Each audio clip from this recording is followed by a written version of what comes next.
ನಮ್ಮನೇಲಿ ಇವತ್ತು ಬೂದುಗುಂಬಳಕಾಯಿನ ತೊಗೊಂಬಂದಿದ್ರು. ಸೊ ಅದರಿಂದ ಜ್ಯೂಸ್ ಮಾಡೋಣ ಅಂತ ಅಂದ್ಕೊಂಡೆ. ಹಾಗೆಯೇ ಕೆಲವೊಂದು ವಿಷಯಗಳನ್ನ ಶೇರ್ ಮಾಡಬೇಕು ಅಂತ ಅನಿಸ್ತು. ಸೊ ಹಂಗಾಗಿ ಹೇಳ್ತಾ ಇದ್ದೀನಿ. ಈ ಬೂದುಗುಂಬಳಕಾಯಿ ಏನಿದೆ ಇದನ್ನು ಆಯುರ್ವೇದದಲ್ಲಿ ಕೂಷ್ಮಾಂಡ ಎಂದು ಕರೀತಾರೆ. ಹಾಗೆಯೇ ಇಂಗ್ಲೀಷಲ್ಲಿ ಆ್ಯಶ್ ಗಾರ್ಡ್ ಹಾಗೆ ವ್ಯಾಕ್ಸ್ ಗಾರ್ಡ್ ಅಂತಲೂ ಕರೀತಾರೆ. ಸೊ ಇದ್ರ ಬೆನಿಫಿಟ್ಸು ತುಂಬಾ ಇದೆ. ಅದರಲ್ಲಿ ನನಗೆ ಗೊತ್ತಿರೋದನ್ನು ಹೇಳ್ತೀನಿ.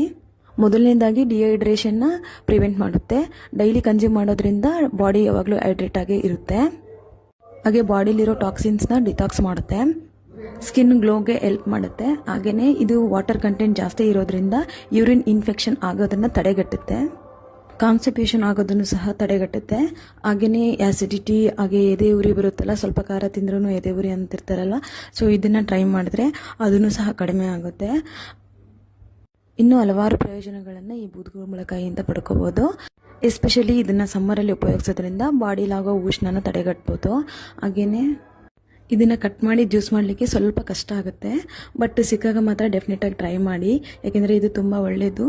ಹಾಗೆಯೇ ಇದ್ರ ಟೇಸ್ಟ್ ಸಹ ಸೇಮ್ ವಾಟರ್ ಮೆಲನ್ ಜ್ಯೂಸ್ ಹೇಗಿರುತ್ತೋ ಸೇಮ್ ಹಾಗೇ ಇರುತ್ತೆ. ಇಲ್ಲಿ ನಾನು ಮಾಡಿರೋ ಪ್ರೊಸೀಜರ್ ಕೂಡ ಸೇಮ್ ವಾಟರ್ ಮೆಲನ್ ಜ್ಯೂಸ್ ಹೇಗೆ ಮಾಡ್ತಾರೋ ಹಾಗೇ ಮಾಡಿದ್ದೀನಿ. ನಿಮಗೇನಾದರೂ ಈ ವಿಡಿಯೋನಲ್ಲಿ ಜ್ಯೂಸ್ ಮಾಡೋ ರೀತಿ ಅರ್ಥ ಆಗಿಲ್ಲ ಅಂದರೆ ಯೂಟ್ಯೂಬ್ ಚಾನಲಲ್ಲಿ ಅಪ್ಲೋಡ್ ಮಾಡಿರ್ತೀನಿ, ಅಲ್ಲೋಗ್ಬಿಟ್ಟು ಚೆಕ್ ಮಾಡ್ಬೋದು. ಹಾಗೆಯೇ ಬೂದುಗುಂಬಳಕಾಯಿಯಿಂದ ಹಲ್ವಾನೂ ಸಹ ಮಾಡ್ಬೋದು, ಅದನ್ನು ಸಹ ಅಪ್ಲೋಡ್ ಮಾಡಿರ್ತೀನಿ. ನಿಮಗೆ ಟೈಮ್ ಇದ್ದರೆ ಒಂದ್ಸರಿ ಚೆಕ್ ಮಾಡಿ. ಆರೋಗ್ಯವಾದದ್ದನ್ನು ತಿನ್ನಿ, ಹಾಗೆ ಆರೋಗ್ಯವಾಗಿರಿ. Thank you for watching my video.